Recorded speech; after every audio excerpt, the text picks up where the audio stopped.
Bienvenidos sean todos ustedes. En primer lugar, quiero darles mis mejores deseos de que este año sea un año lleno de bienestar y salud para cada uno de ustedes. Muchas gracias por asistir a esta plática, a esta conferencia. Conferencia, pues vamos a decirlo, que puede ser, no se puede calificar de magistral, pero sí de mucha importancia, dado el tema que se va a abordar y el impacto que estamos viendo cada vez más de esta enfermedad, la amiloidosis, el impacto que tiene a nivel cardiovascular. Tenemos a una gente que, pues digo, ya que tiene bastante experiencia, tiene un libro precisamente que acaba de salir y que nos va a regalar a todos, cada uno de ustedes pueden pasar por su libro al final. El doctor Eric Alexander Rosas, que bueno, pues no tengo más que decir que lo que está aquí eh, puesto en la pantalla y que nos dice toda su trayectoria y la posición que ocupa actualmente. Felicitaciones nuevamente por ese tan merecido puesto como director de la Facultad Mexicana de Medicina de la Universidad de La Salle. Eh, Tenemos como panelistas a la doctora Aloha Meave, también ampliamente conocida por nosotros. Ella es jefa del Departamento de Resonancia Magnética en el Instituto Nacional de Cardiología Ignacio Chávez, también con bastante experiencia sobre el tema. El doctor Charles Ponce de León, jefe del Servicio de Imagen Molecular aquí en el Hospital Ángeles del Pedregal, que pues digo, nos ofrece también la posibilidad de poder hacer los estudios convenientes para tener el diagnóstico de esta enfermedad de certeza. Y el doctor Jorge Eduardo Cosío Aranda se disculpa porque tuvo una emergencia, pero tenemos también la presencia del doctor Juan Verdejo aquí, que pues creo que tiene un poquito de experiencia en el tema y que nos va a ayudar en el desarrollo del programa. Y sin más preámbulos, le doy la palabra al doctor Alexanderson, por favor. Gracias, Eric. Muchas gracias, doctor Catri. Mucho gusto en saludarlos. Me uno a la felicitación para todos y desearles el mejor de los éxitos y de los años en este 2025. Y gracias por la invitación. Vamos a hablar de un tema que es interesante por una razón, y es que por muchos años se consideró a la amiloidosis cardíaca como una enfermedad rara, eh, poco encontrada, poco pensada, poco tratada. Siempre empiezo esta plática diciendo que desde mi época de residente en el Instituto de Cardiología, que empezó en 1989, y hasta 2019 más o menos, 2018 por ahí, básicamente no me tocó ver ningún caso de amiloidosis cardíaca en el instituto, y se nos hacía raro porque es un hospital donde siempre encontramos patología de todo tipo. Vemos muchos pacientes, pero no habíamos encontrado ninguno, y muchas veces pensábamos que era una patología prácticamente inexistente, y que solo salía como más teórico que real en los libros. Sí habíamos visto como internistas alguna amiloidosis, pero en otra localización, a nivel renal, a nivel pulmonar, hepático, en fin, pero poco pensábamos a nivel cardíaco. El diagnóstico era complicado porque se tenía que hacer una biopsia, tenía que teñirse especialmente, y ahí se llegaba al diagnóstico, pero una vez que se llegaba no había más que hacer tampoco. Entonces ya, pues tiene amiloidosis y ya, es todo. Entonces, esto ha cambiado radicalmente desde hace unos 7 años aproximadamente, 6, 7 años. Y hoy vamos a tocar algunos aspectos de amiloidosis. Vamos a hablar de la variante ATTR, que es la que más nos compete como cardiólogos, que es la de World Type, que se ve sobre todo en las pacientes de edad avanzada, lo que nos dicen las guías al respecto, cómo hacemos el diagnóstico, qué terapéutica podemos tener y cómo tratamos finalmente la enfermedad.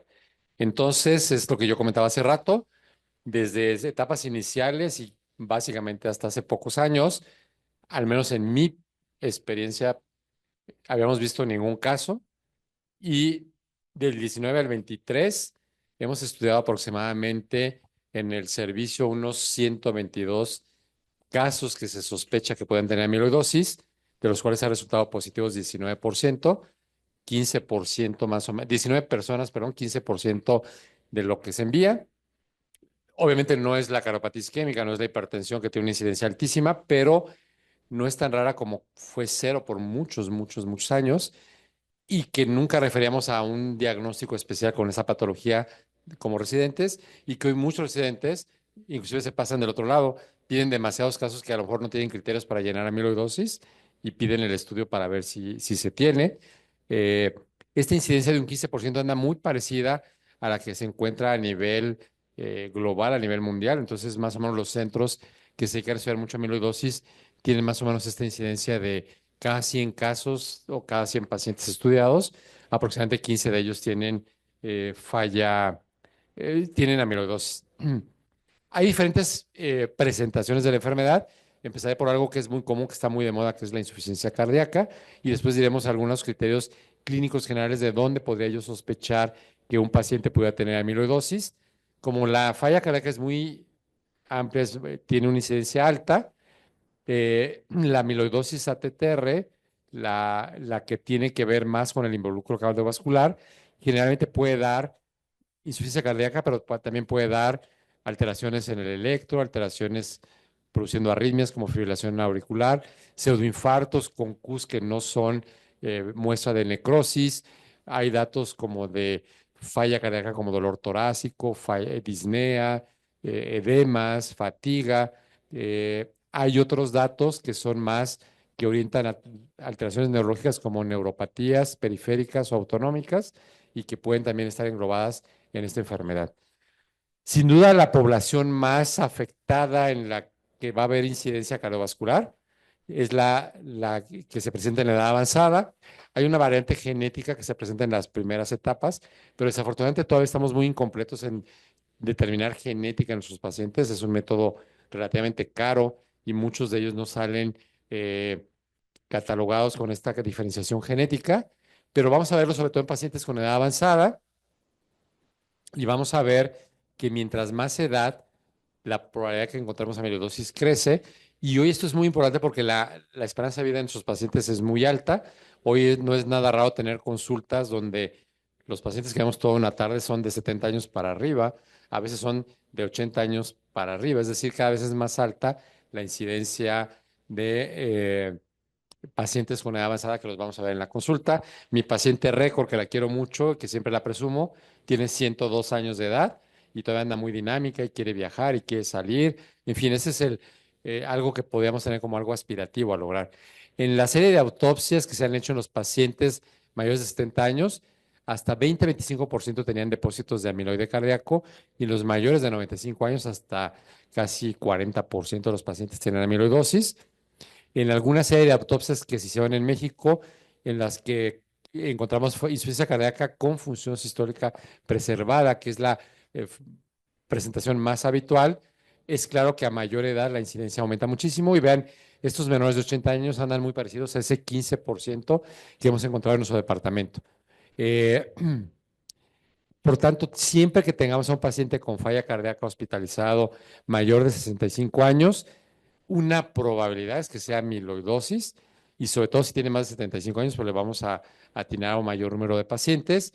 Aquellos pacientes que a veces tienen una falla cardíaca de causa desconocida, donde no hay un diagnóstico porque el paciente cayó en insuficiencia cardíaca, pues amiloidosis debe ser una posibilidad a pensarse. Eh, Más o menos en 13 pacientes que se hicieron en esta experiencia de Madrid, y que es un grupo de los más fuertes en amiloidosis, que recuerden otra vez más o menos un 15% parecido al nuestro, que tenían falla cardíaca con función sistólica preservada. Al hacerles un estudio por gamagrama cardíaco encontraron que tenían amiloidosis. Y no había ninguna mutación genética, sino todos eran del tipo wild type o salvaje. Esto que se ve en pacientes jóvenes, perdón, en pacientes ancianos, perdón, en respuesta a los que son de origen genético, que sin duda son más difíciles de encontrar. Muchos pacientes tenían aumento de algunos marcadores de inflamación, derrames pericárdicos, tenían colocación de marcapaso, historia de arritmias, etcétera. Otro grupo interesante que se ve también en pacientes de edad avanzada son aquellos pacientes que tienen estenosis aórtica y que cuando les reemplazaron la válvula aórtica y se sometió a análisis eh, de histológico y anatomopatológico, se encontró que más o menos una buena cantidad de estos pacientes que se reemplazaba la válvula tenían amiloidosis, que era del tipo ATTR. Entonces, uno de los datos que se ve mucho en el eco, pues haciendo todas las técnicas modernas de ecocardiografía, encontramos que la fracción de expulsión con fracciones de eyección preservada o media es frecuente en estos. Muy importante el incremento del grosor de la pared ventricular, crecimiento de la aurícula izquierda, que explica la presencia de fibrilación auricular en algo de esto. Hay disfunción diastólica, hay un poco de disminución de la contracción. ¿Qué dicen las guías un poco en esto? Eh, Debo sospechar mucho, porque este es algo que hacemos todos los días prácticamente en todos nuestros pacientes, es que cuando tenemos un septum, un grosor ventricular mayor de 12 milímetros, que se encontró en el eco, ya es una primera bandera que nos puede hacer pensar que el paciente pueda tener amiloidosis. Por supuesto que puede ser hipertenso, puede tener hipertensión y la hipertrofia secundaria es la misma, pero bueno, un dato que nos debe generar sospecha es esto: si aparte tiene falla cardíaca, si tiene estenosis aórtica, si tiene hipotensión o normotensión cuando antes era hipertenso, si hay datos de disfunción autonómica o polineuropatías, si hay alteraciones como proteinuria, alteraciones cutáneas, síndrome del túnel del carpo bilateral o ruptura del tendón del bíceps. Son datos que nos hacen pensar mucho. Disminución en el voltaje del QRS, que parecería que tuviera un derrame, por ejemplo, pericárdico. Ondas Q, que parecía que tiene un infarto, trastornos de la conducción AB, arritmias, como ya mencionaba. Y si luego tenemos algún estudio como el eco que me mide este grosor alto, o tenemos un estudio de resonancia que sugiere que puede tener, pues entonces vamos al estudio complementario con medicina nuclear. Entonces, lo más probable es que un paciente con falla cardíaca, mayor de 65 años, con aumento del grosor ventricular, sea altamente sospechoso para tener amiloidosis cardíaca y se puede enviar a estudiar. Aquí hay dos criterios muy importantes. Lo veremos con más detalle, pero desde aquí lo vamos a ir diciendo. La prueba que hoy se considera como muy probable que confirme el diagnóstico no invasivo de amiloidosis sin necesidad de autopsia es el gamagrama cardíaco. Un gamagrama cardíaco positivo tiene alta probabilidad de ser amiloidosis y puede ser ATTR, pero debe complementarse siempre con algo, si no se nos va a ir el criterio clínico muy importante. Tenemos que tener determinación de cadenas ligeras en sangre y en orina, porque las neoplasias de células plasmáticas que tienen cadenas ligeras positivas pueden tener una imagen similar a la amiloidosis cardíaca ATTR, y la diferencia es brutal. Para amiloidosis ATTR existe un diagnóstico que también ya hablaremos. Para las neoplasias de células plasmáticas, la mortalidad es muy alta y tenemos que referir al paciente al hematólogo y no quedarnos con ellos. O sea, no se vale tener un estudio de gamagrama cardíaco que sea positivo a la captación de pirofosfatos, como veremos ahorita, si no lo complementé con cadenas ligeras. Y eso lo podemos encontrar en cualquier hospital. Perdonemos que no tiene genética, porque es muy difícil poder caracterizar genéticamente al paciente, pero lo que no podemos pasar por alto es no tener determinación de cadenas ligeras. Es decir, en un departamento de medicina nuclear debemos decir que el gamagrama es positivo para captación de pirofosfatos y que hace sospechar la presencia de amiloidosis siempre y cuando tengamos una determinación de cadenas ligeras que sea negativo. Porque si no, nos podemos meter en un problema muy importante, como pondremos un ejemplo al rato. Eh, en las guías del 2023 para el manejo de miocardiopatías, que es una forma de falla cardíaca, un paciente con miocardopatía que tiene aumentado el septum, que es de edad avanzada, que tiene falla cardíaca con función sistólica preservada, pues siempre considerar en el diagnóstico diferencial que pudiera ser una amiloidosis cardíaca ATTR, junto con los datos que ya mencioné hace rato generales. En un consenso reciente de la World Heart Federation, se llevan varios criterios para hacer el diagnóstico de amiloidosis, las manifestaciones cardíacas o extracardíacas. La cardíaca, la más común, falla cardíaca, pero puede haber síncope, arritmias, disautonomías, etcétera. Las manifestaciones cardíacas pueden ser musculoesqueléticas, como el síndrome del túnel del carpo, ruptura del bíceps, las polineuropatías o disfunción autonómicas. Todo esto nos va acercando al diagnóstico clínico y una vez que tenemos la sospecha de que tiene o que puede tener amiloidosis, lo mandamos a estudiar. Eh, Hasta un 6 a 30% de los casos con amiloidosis cardíaca TTR pueden manifestarse como falla cardíaca con función sistólica preservada, sobre todo en pacientes mayores de 75 años. Eh, es poco probable que si no tenemos hipertrofia sea amiloidosis ATTR. eh, y cuando la falla cardíaca es con función sistólica reducida, es menos probable que pueda ser amiloidosis. Pero en pacientes que tienen falla cardíaca sin una causa identificada, que tenemos que tratar de considerar la posibilidad que una opción puede ser que tenga amiloidosis. ¿Cómo hacemos el diagnóstico? No hablaré de eco porque pensé que iba a haber un comentario de eco y de resonancia magnética tampoco porque la doctora Meave nos va a hablar un poco de eso, pero ¿cómo hago el diagnóstico de no invasivo de amiloidosis? Sin duda, perdón,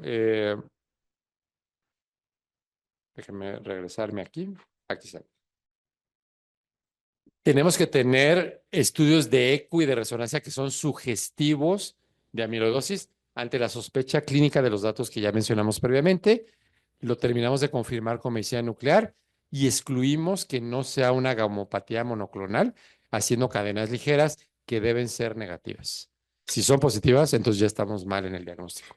Entonces, el gamma generalmente lo hacemos con pirofosfatos en México y se considera que debe haber una captación grado 2 o 3, que ahorita lo mencionaremos. Tenemos que haber hecho la exclusión de un proceso monoclonal de células plasmáticas evaluado con cadenas ligeras, séricas y en orina. Y el eco y la resonancia deben tener características típicas que sugieren que efectivamente es amiloidosis. Hay varios trazadores, después el doctor Schall seguramente nos dará un poco de esta información. Lo que más usamos en México es pirofosfatos, en la mayor parte del mundo, en algunos lados usan otro tipo de marcadores. El MDP se recomienda no usarlo, no requerimos alguna preparación en especial. El paciente llega, se inyecta y tenemos que tomar imágenes a la hora y a las 3 horas, planar y en SPECT. Y aquí tenemos los datos de amiloidosis. Primero es una imagen planar y hacemos los criterios de Perugini, donde vamos a comparar la captación cardíaca con la captación a nivel óseo. Habitualmente el pirofosfato es un marcador que tiene mucha fijación por el hueso y entonces lo normal es que si yo pongo pirofosfatos, vea los huesos, o sea, vea el esternón, las costillas, pero no vea el corazón. Cuando apenas se pinta el corazón, no le hacemos demasiado caso, pero cuando se observa bien el corazón del mismo, digamos, de la misma intensidad que el hueso o inclusive más, a este le llamamos criterios de Perugini 2 y 3 y que sería la imagen diagnóstica de amiloidosis. Pero corroborada siempre con ese, porque a veces el pulso sanguíneo puede ser, darme la idea de que en la imagen planar de que estoy viendo corazón y lo que estoy viendo es la cavidad. Entonces podría yo equivocarme. Entonces necesito un estudio SPECT que me permite ver las paredes del ventrículo y debemos tener un SPECT grado 2 y grado 3. Entonces el SPECT es obligatorio ahora. Hay que visualizar que el miocardio capta y podemos restratificar los casos porque puede haber casos que parece, por ejemplo, este ejemplo, parece que se ve bien el corazón acá, pero en el SPECT no se alcanza a ver la imagen cardíaca. Solo se ve como una ventriculografía, se ve la cavidad, pero no el músculo cardíaco. Entonces, este paciente que por planar parecería que tiene amiloidosis, cuando hago un SPECT no lo tiene. Entonces, el Perugini es como la primera parte que es planar, pero hoy se sabe que tiene que complementarse con un SPECT.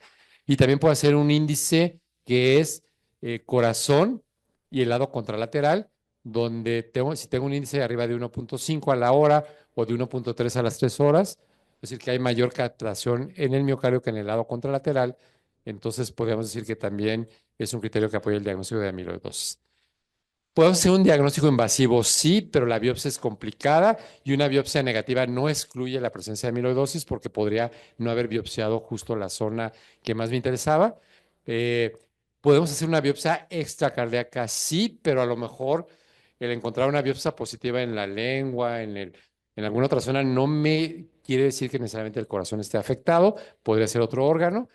Y el criterio que hoy se acepta no invasivo es por medicina nuclear solo para amiloidosis ATTR, que tengamos una captación grado 2 o grado 3 de Perugini, que las cadenas ligeras sean negativas y que también el paciente tenga criterios de eco y de resonancia que apunten hacia este diagnóstico.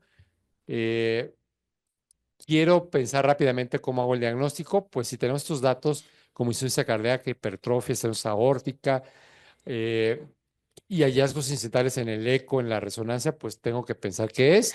Lo primero es entonces excluyo gamapatía monoclonal, hago mis estudios no invasivos y si tengo la posibilidad, eso es más difícil, hacer un test genético. Este es un caso que ilustra lo que queríamos decir. Por ejemplo, este paciente tiene el eco es sospechoso de amiloidosis, igual a resonancia magnética. El corazón tiene captación de pirofosfatos, aquí se ve. Sin embargo, a este paciente le hicimos cadenas ligeras y fue positivo. Y entonces, este paciente tenía una amiloidosis, pero no ATTR. Tenía una amiloidosis de cadenas ligeras con gamopatía monoclonal. Y pues este paciente, su esperanza de vida es muy corta porque es una neoplasia muy agresiva y tiene que ir a hemato-onco para que lo puedan tratar. Pongo algunos ejemplos. Un masculino de 67 años, por edad, pues puedo pensar, tiene un septum engrosado de 17 milímetros, tiene falla cardíaca con función sistólica preservada, con un ProBNP de 2.479. ¿Este paciente sería candidato a que yo le estudie y sospeche que puede tener amiloidosis? Sí, de lo que hemos hablado. O sea, sí es candidato y por tanto lo mando. Aparte tiene un eco y una resonancia que son sugestivas de amiloidosis. Le hago la gammagrafía con pirofosfatos y es positiva planar y positiva en SPECT, pues este paciente tiene amiloidosis ATTR. Aparte, tengo cadenas ligeras negativas, y por eso confirmo ese diagnóstico, pero también encontré una mutación genética en este paciente. Entonces, este paciente, su criterio diagnóstico completo es amiloidosis cardíaca ATTR hereditaria. No por edad, sino encontré ya un perfil genético determinado. Déjenme ver la que sigue. Aquí está. Otro paciente, 55 años, antecedentes del túnel del carpo bilateral, 2 años previos, tiene parestesias, debilidad muscular en extremidades de un año de evolución. Entonces, enfermedad renal de reciente aparición, tiene una eco con imagen de bandera de Japón, sugestivo.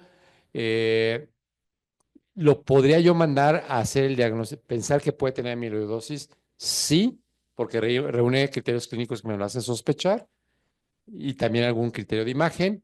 La gamografía no capta para nada el corazón en la planar y en el SPECT tampoco capta el corazón, pero le pedí cadenas ligeras y fueron positivas y este paciente tiene una amiloidosis de cadenas ligeras, o sea, una gamapatía monoclonal, o sea, no tiene ATTR, este va a hematonco. Caso 3 es un hombre más añoso, tiene de 77 años, tiene deterioro de la clase funcional, múltiples internamientos por falla cardíaca, descompensada en un año.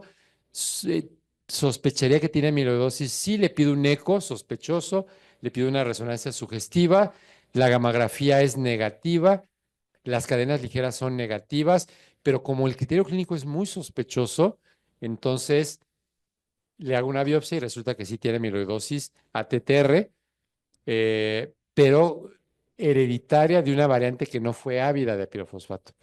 Como saben, en medicina nada es 100% perfecto, ni 0 ni 100. Entonces, aún este paciente que fue muy sospechoso, que tenía eco sospechoso, resonancia sospechosa y que pensábamos va a ser amiloidosis, no captó pirofosfato, pero en realidad fue un falso negativo el pirofosfato porque sí tenía amiloidosis.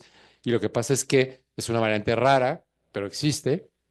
Puede tener una amiloidosis no ávida por pirofosfato, de tal manera que de repente sí podría yo llegar a tener algún caso de amiloidosis cardíaca y no haber visto nada en el pirofosfato. O sea, no es un método 100% perfecto, ni la biopsia, ni ninguno. Aquí el criterio clínico impacta mucho. Eh, Tratamiento. Entonces, primero, como da muchos criterios clínicos, pues hay que tratar los datos generales. Si tiene datos falla cardíaca, pues dar tratamiento para falla cardíaca. Si tiene arritmias, dar tratamiento para arritmias. Eh, si tiene hipotensión, pues lo mismo, o disautonomías. Pero ya en un tratamiento específico podemos usar estabilizadores de la transtirretina o silenciadores o alguna terapia genética o no genética y medidas generales como ejercicio, nutrición, mejorar el estrés emocional del paciente, etcétera. Aquí están los tratamientos específicos. Yo puedo suprimir o reducir la síntesis de transtirretina a nivel hepático, o sea, son medicamentos del tipo 1. En el tipo 2 es, ya salió la transtirretina, pero puedo estabilizar la molécula para evitar que se fragmente o se vaya a depositar en otros tejidos como el corazón, o puedo, ya que está depositada en el tejido, intentar eliminar el depósito de amiloide ya formado. Y el número 4 es, puedo hacer una edición genética para que no se produzca eh, desde el hígado, por ejemplo, la transtirretina. Entonces, ¿qué es lo que tenemos hoy ya disponible en el mercado global y entre esos se incluye México? Tenemos el número 2, o sea, estabilizar la molécula para evitar que se fragmente o deposite. ¿Qué fármacos entra aquí? Sobre todo el tafamidis, que es el más conocido y que actúan a este nivel donde ya se formaron las moléculas de proteínas, pero lo que quiero es evitar que no se vayan a fragmentar para que fragmentadas no se metan al tejido, en este caso al corazón. El tafamidis, cuando se hizo un primer estudio para ver su supervivencia de los pacientes a 5 años, se encontró que aquellos que tomaban tafamidis comparados contra placebo tienen una diferencia significativa en que aumentaba la sobrevida y reducía el riesgo de mortalidad, por lo tanto, hasta en un 40% entre tafamidis y placebo. La supervivencia a 5 años de seguimiento es de un 53%, eh, comparada con el placebo, que su supervivencia a este tiempo es de un 30% aproximadamente. El tafamidis es un medicamento que ya está aceptado el Compendio Nacional de Insumos para la Salud. Se aceptó el 28 de abril del 2023 y entonces digamos que ya está en el cuadro básico de los medicamentos para tratar la enfermedad con este proceso. En diferentes regiones ha despertado mucho interés el diagnóstico de esta enfermedad y sobre todo porque ya no es como antes que, bueno, sí tiene amiloidosis, pero pues ahora ya no hay nada que hacerle porque no tenemos nada disponible. Hoy sí hay algo que hacerle porque ya tenemos el tratamiento disponible y lo que las diferentes sociedades como la argentina, la brasileña, la latinoamericana, la interamericana han hecho un posicionamiento para el diagnóstico y tratamiento de amiloidosis cardíaca. México recientemente se unió a estos grupos que empezaron antes, en Argentina, en Brasil, empezaron como en el 20.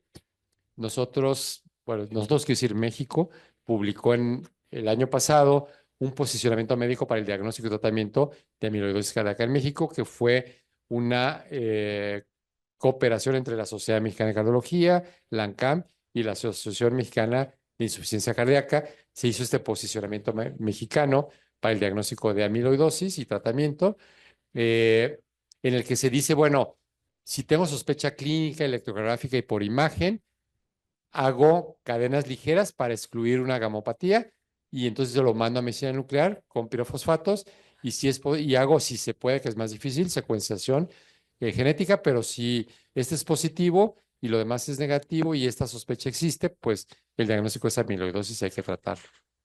O sea, ya no tenemos necesidad de llevarlo a biopsia ni nada, salvo el caso que les presenté hace rato donde la gamografía era negativa por una variante no ávida de pirofosfato del corazón. Los trazadores que se pueden usar son sobre todo uno que tenemos muy disponible, que es el pirofosfato.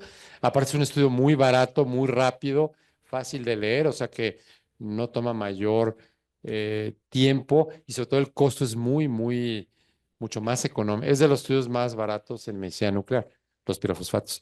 Hoy, en este posicionamiento mexicano, el uso de la centellografía para el diagnóstico se recomienda como una indicación 1A, donde se dice que se debe usar centellografía con pirofosfatos en pacientes que se sospecha que tienen amiloidosis cardíaca.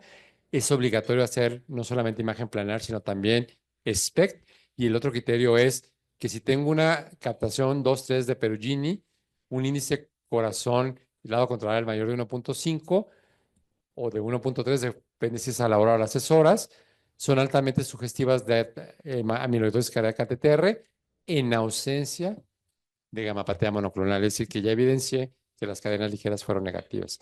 Entonces, si ahí integramos el algoritmo de diagnóstico, tengo mi sospecha clínica, electrocardiográfica y de imagen que tiene amiloidosis, le pedí cadenas libres, fueron negativas, es decir, si no tiene gamopatía monoclonal, entonces me voy a pirofosfatos, busco si tiene el criterio de Perugini, hago el diagnóstico, si puedo hacer, si el diagnóstico está claro, ahí me quedo.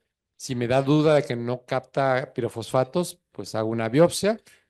En el otro caso, si sí tuvo gamopatía monoclonal, me olvido de este lado y me voy para acá.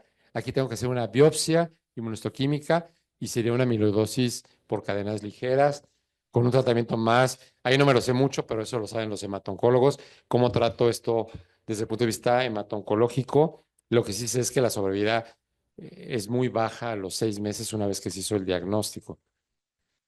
Ese es el libro que decía el doctor Catriz. Se me olvidó traerlo hoy de regalo porque me viene muy rápido, pero no sé si por aquí está Pfizer que nos traiga algunos. ¿Sí nos trajo libros para obsequio? Ah, perfecto. Gracias.